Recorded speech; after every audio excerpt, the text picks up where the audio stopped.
Okay, we're on. So, welcome to Off Lead with Stuart and Emma, our first ever podcast. Obviously, most people will know who we are. I'm Stuart, and this is Emma. And Hi. We're going to start off today a little bit with about what we're looking to achieve with Off Lead. So I'll let Emma just say what she wants to say on that, and then we'll go from there. So, what do you think from Off Lead?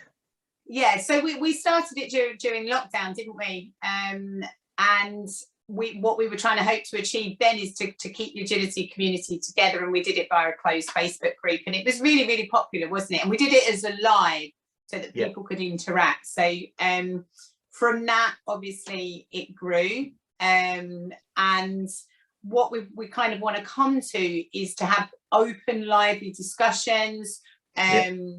On the real, isn't it? On the agility real, what is real, what's happening. I think that's important. Sorry, excuse me. Sorry. Going live. It's all right. It doesn't matter. It's live, isn't it? It's live. It doesn't matter. It's live. It's Becky keeping me up with my sugar levels. That's what it is. Well, and that's it. Yeah, keeping things real. Absolutely. Yeah, so obviously, we're hoping to get some guests in, aren't we? Maybe some judges, maybe people that aren't in the agility world that have maybe helped us, or kind of like really welcome to suggestion, because at the end of the day, this isn't our podcast. No, it's our listeners' podcast. Yeah, I think that's important for everybody to get involved in that. So if they can get onto our Off Lead Facebook page. They can obviously make us, get some comments and get things going, so we know where we're at, or if we're on the right level, really. Yeah, absolutely. Yeah, because we can talk about whatever we want for as long as they want, really, but it might not be interesting to everybody else. No, exactly that. And I think that's really good. We're both really open-minded people, aren't we? Yeah. And I think it's really good because, as you say, we'll get channeled on what we want to talk about, but actually being off lead is exactly that, stepping away from the dog in front of you, the agility competitions, the training, and discussing things, whatever, you know, whether it be mindset, whether it be diet, whether it be whatever it is that we need at that time. I think so. So we're definitely going to try and keep it as open as possible for everybody to get involved. I think that's what were your rules? No bullying? No bullying, no discrimination. Yeah, exactly that. So treat everybody how you would want to be treated yourself. If you don't agree with anything, that's fine, because we're not all going to agree with what's going on. But if we're going to discuss it, then we need to discuss it properly and maturely, and not get too emotionally involved in it. I like a heated, but no, I don't at all. I actually don't at all. So I just think that there's enough of that going on in the social media world as it is. So I think this is a place where we want to try and keep it as open as possible, but what we don't want to do is start sort of causing rifts between what and I think it's fair to say that we would switch off I'm hoping that it doesn't lead to that, but we would switch off commenting if that needed it. Absolutely. I agree. Perfect. I agree. Good. So cool. So we're going to get off a little bit, just obviously starting off with the basics, where obviously with the lockdown coming to almost an end now, and all the bits and pieces that go on with it, I know there's still stuff going on out there, but where are you at with your agility right now then? Where are you at with your personal training? Oh, my personal training. Yeah. My your personal goals. Yeah.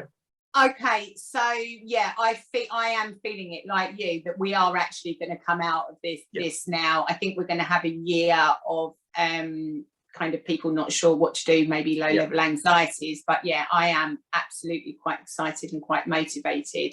So last year I took what was quite a tough decision, pulling out of IFCS. Big decision for me, because obviously we'd waited so long because we were on the team, but I also had to take into account that when Kip was chosen, he was like 2 or 3 years younger, and not forgetting, of course, that he slips into jumping 400s, and I kind of knew that he can jump 400 absolutely fine. It would not cause him any problem. I would have to run him hard all of the time.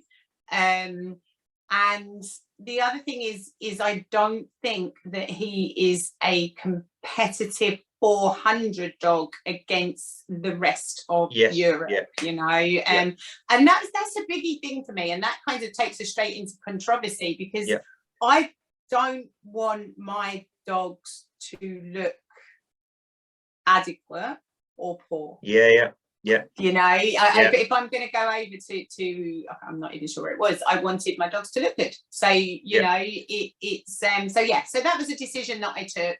I didn't tell anyone I was taking that decision until I'd actually made the decision. And then I said, right, okay, I've made that decision. So I'm now going to concentrate on the Olympia semis, which I did. And, you know, obviously we smashed through that and get into Olympia, not Olympia. Olympia, not Olympia. Yeah, it was like a dream come true. I think it put my life on hold, if I'm completely honest. I know you competed there, but kind of coming into winter, I avoided everybody. I gave up dancing because I didn't want to get COVID. And I was social distancing. I was actually ill on the day of Olympia, and I was like, no. But it's mad, isn't it? Because like any normal year, you'd still sort of wrap a few things in cotton wool. You'd sort of back off a little bit now and again, coming up to big events like Olympia, Crufts, whatever it would be. But this last year or whatever, it's even more so. You're like, right, because even if you're not particularly worried about COVID or whatever that is, you've still got hoops to go through. You've still got to prove, you've still got to prove things. You've still got to have things in writing. You've still got to do the test. Whether you believe it or not, you've still got to do those things to get into exactly. And at that time, you knew that if you had COVID, you couldn't go. You know, even if you weren't having symptoms. So so I did avoid them. And interestingly, 2 days later, I came down really ill. I ended up in bed for 3 or 4 days. So, so I gave Kip a month off, concentrated on the new puppy Nairobi, who's living with a spaniel is very different to living with a terrier. But I've just been doing, so she's not, I don't do any early agility with my dogs. Obviously, I do drive to a toy. But I've done, you know, obedience and tricks and all that sort of stuff with her, just to get into her mind. So what are my plans this year? So I've got the Team GB tryouts in the end of February, because he can jump 300. I am going to try out for IMCA. Because he can jump 300. Cool. Sadly not IFCS. No. You know, I love Dawn, I love the team, I love you guys, but it's, you know, that's not a no, never, because obviously I'll have Nairobi coming through, but it's a no for Kip. It's just the jump heights, isn't it, really, that causes that. You know, it's as much as you want to do it, but you've got to think. I think you need to think of the dog more than. Absolutely, that's my I do need to think of him, and he's not, and he's just phenomenal. You know, he's absolutely phenomenal and deserves, I think, to be showcased. Showcase sounds really like I don't mean showcase, but but you do want to show him to his true potential, don't you? To his full potential. He's, from the day I started training him, Stuart, he's like, what would you like me to do, mummy? You know, he's so sweet, phenomenal. So my big, so I'm going off to Ribble tomorrow. We're going there Sunday. We'll be there Sunday. Oh, okay. We're there Sunday. Brilliant. So obviously Olympia. There's only 60 in the class, and I think that puts on, you know, a little bit more pressure. My biggest goal for him this year and for me would be to win a champ ticket, because I've not done that. I've never won a champ ticket. That's cool. He was hitting 4th and 5th when I managed to get him in the finals last year. So that would be my ultimate dream. So I am doing a bit of champ chasing this year. That's interesting to say that your ultimate goal, considering that you're trying out for IMCA, GB, etc., but your ultimate goal would be a champ ticket. I never thought of it like that. That would be my, you know, so when I do like Team GB selection, whether they're Team GB or whether they're IMCA or IFCS, I cut my goal planning down. I know this is a big thing for you, but I cut my goal planning down in the fact that I'm going to attend the tryouts. So that's my first goal. So I don't look beyond that. Yeah. You know, so I'm going to, so at the moment I'm working on his fitness and my fitness. I actually started doing more running. I did a 9K run the other day. Excellent. I know. I never ever thought I would do that, and actually enjoyed it as well. Cool. Which is making me faster, and he's really responding. I think having Nairobi coming up through the ranks, he's like, yeah, absolutely. Me? You know, and you find some probably as well that you release a little bit of your pressure as well. Absolutely. Having another dog to run takes a little bit of pressure off. Yeah, exactly that. Yeah, and the dogs feel it, don't they? So they want to please you. So so when I planned my diary, which I've already started to do, certainly for the first 6 months of the year, the tryouts are there and the champ ticket is there, but you know, champ ticket is kind of a on the day thing, isn't it? So if I qualified for Team GB or IFCS, I would then start to adjust my diary, etc., etc. So as much as I like to think positive, I kind of get into that mental prep probably about, well, it's a way of life, isn't it? But I don't get into a mental prep until about a week before. And then you just wait for that email, don't you? And then you think, right, okay, I'm on team, or no, I'm not on team. Deal with the emotions that come with it, because there's always that emotions, whether it's good, bad. I know when I didn't get on team with Kip, he was quite young.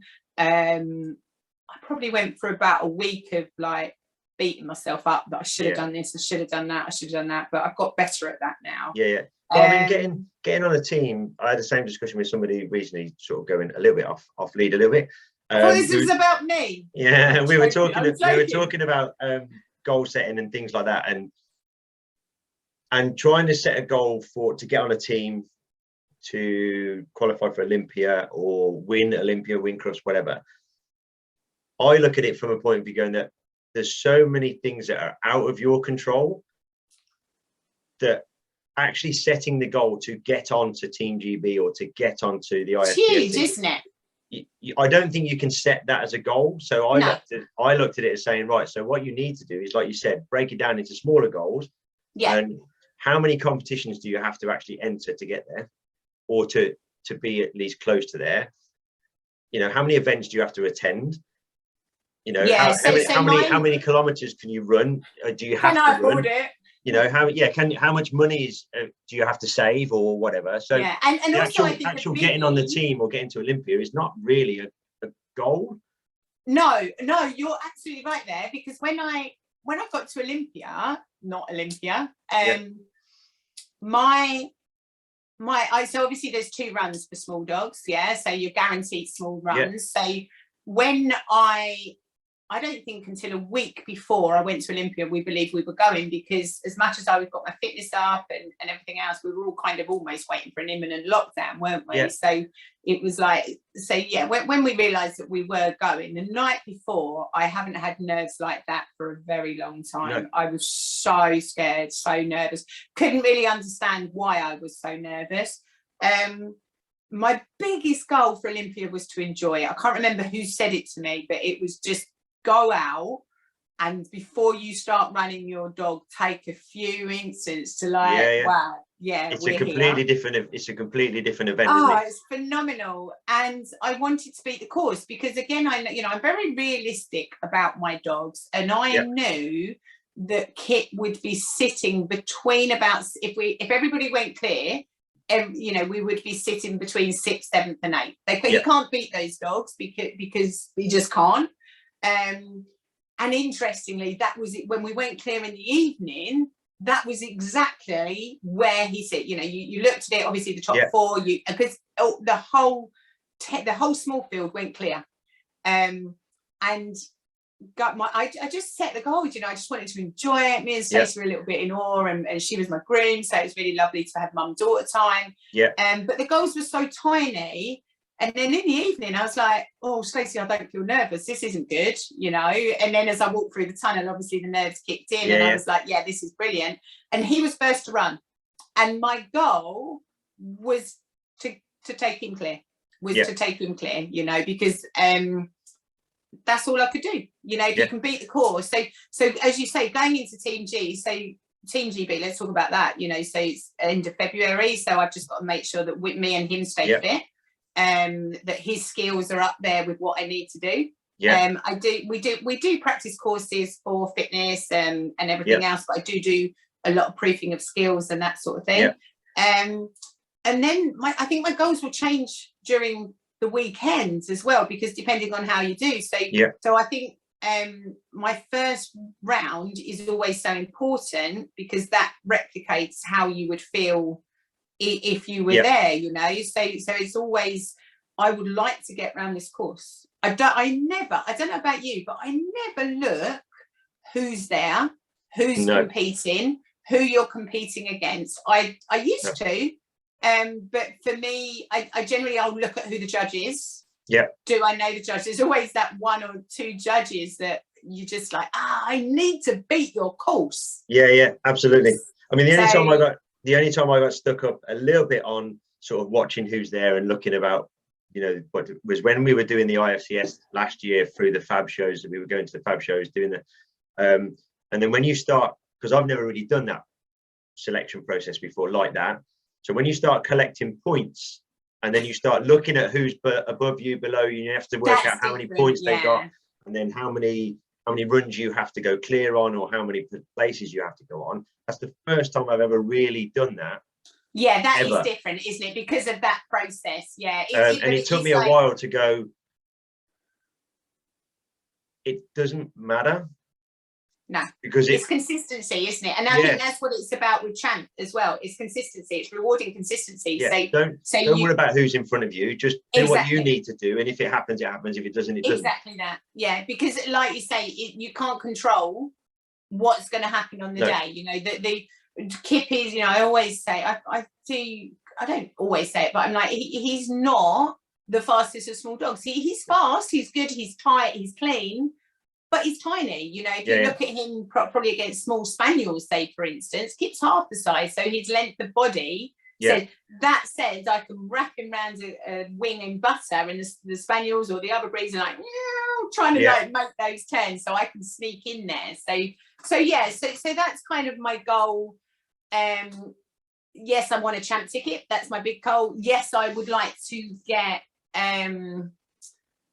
I'm not actually going to say which team I'd actually prefer to get onto, because I don't think that's fair, you know. So, but I do have a preference, but you know, I also think that it's very important, if you're going to go through Team GB selections or ICS or whatever, that you need to get experience on running those types of courses anyway. So, so it's just keeping us fit and healthy.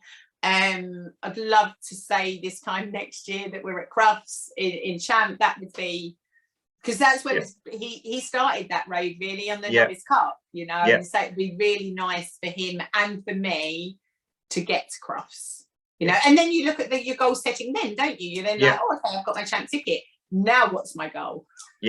Exactly. So it's just a continuing process, I think, and you just got to look at what you know, the bits that you can control. What can I do there to make it easier or more possible to get the bigger bit?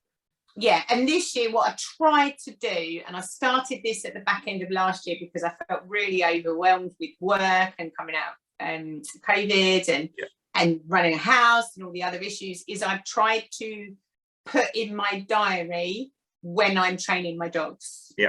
So I go and train with Alan Bray once a week, but I put in like half an hour of skills training, half an hour of dog walk training, you know, whatever I'm going to do, I book it in my diary. Selfishly, maybe, you know, that slot is mine.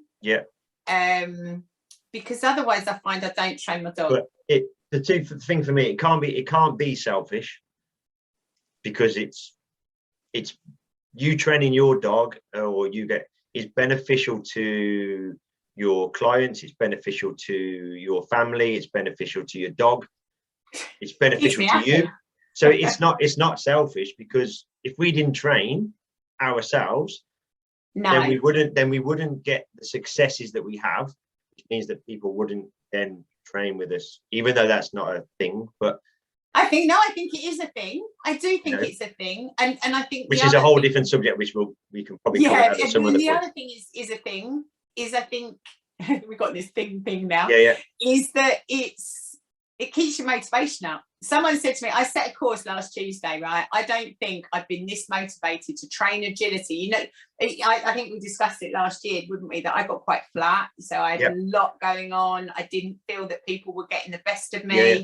I took a step away from agility training and let my other trainers do it for a little while. I've just started training privates again. And I set this course for my group on Tuesday, and they were like, wow, you're motivated. And my motivation to teach, and you're right, to train, it is so hard to fit that time in with your own dogs when you're training other people, isn't it? Yeah.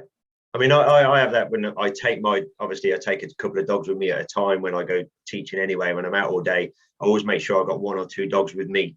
So, and putting that time in to say, right, this is my... Do you ever set a course on your groups and think, oh, I really want to run that?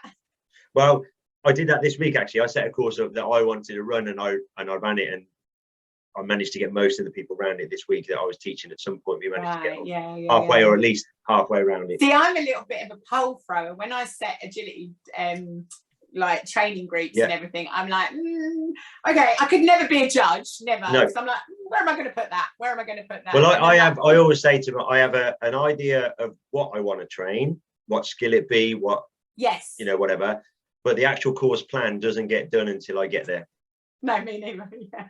Yeah. Sometimes I have a puddle in the middle of my menage as well, so I have to do a little bit of clever. And I'm quite open with, like, when I'm training, I'm quite open with the point where if I go, right, well, that was a bit rubbish, I'm not doing that again.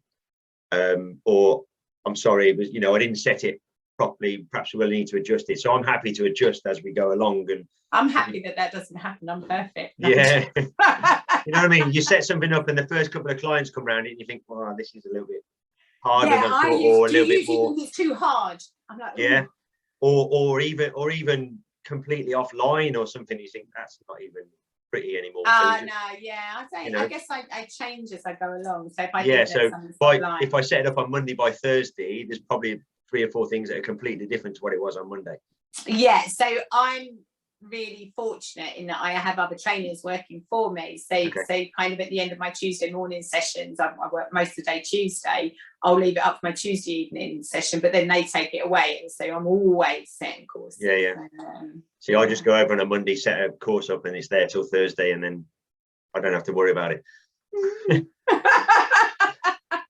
Lucky you. Yeah. But so that's good. So that's good from my point of view. Yeah, absolutely. Yeah, definitely. So it's good that you got some plans. So how, from a business point of view, that's all going well for you at the moment? Yeah, business is really, really good. So it's interesting because agility is actually just a little sidekick of my business. It came very much after my main business, which is obedience and behavior work. We reached saturation point. We won the Nova Awards in October, which was a really, really big thing. Cool. Yeah, really, really cool. And I set up, I've gone franchise territories, so we are Essex Dog Training in Essex, but I've now set up Essential Canine Life Skills, which is the brand. So we've got the books, so that takes the Essex away, doesn't it? So that means that it can go pretty much anywhere it wants now. Exactly. Yeah. So we're targeting Essex first. I'm in the middle of planning a launch, but that will go across the UK as well. And it kind of just follows my really firm beliefs that you've got to get the basics into the house first. So it's not all about, lots of people, I think this is beginning to go now, but lots of people kind of thought that if they attended classes and got their dog to sit, then their dog would be well behaved at home. But we try to get into the home and get the good manners so that then the dog in front of you makes good choices. So that is keeping me. So we're selling franchise territories, and that's keeping me busy right through. So it's good. Cool. It's all good. Very, very positive. Good. So that's trying to fit in your agility and all that business all in the same week. Train my dog. Yeah. And keep my home happy. And fortunately, my children are much older now. So, Stacey's at uni, Jordan's at work, Jordan's leaving home this week. My son. That's sad. My son's flying the nest. So, and so you've got all that, and you're constantly juggling. But I think that's something that we, and I know you feel the same, is that you surround yourself with the right team, and without that team around us, you can't, without Becky, that's fine, Stuart, without my kids, that doesn't matter, it's phenomenal to I think having the right team that want you to succeed and are going to have the back and say, don't worry, Mum, I'm going to feed the dogs tonight.